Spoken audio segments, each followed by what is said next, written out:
Hi friends, in our today's video, we will be making a project named Ultrasonic Door Alarm. So I am Nidhesh. I am Adarsh. I am Sarfan. I am Aditya. So let my friend Adarsh explain you the components we require for this project. We need an ultrasonic sensor, 3 LEDs, a piezo buzzer, jumper wires and an Arduino Uno board.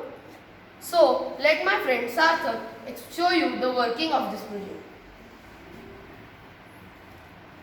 When the door is opened, the alarm is triggered, in turning on the LEDs and the buzzer. This will awaken all the members of the house to show that there is a robbery.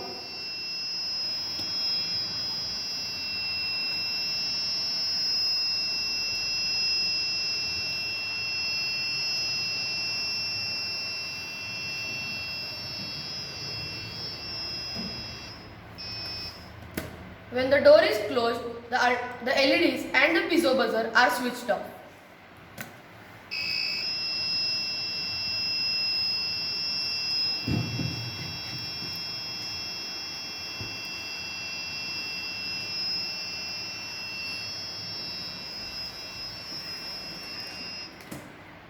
Thank you for watching our video.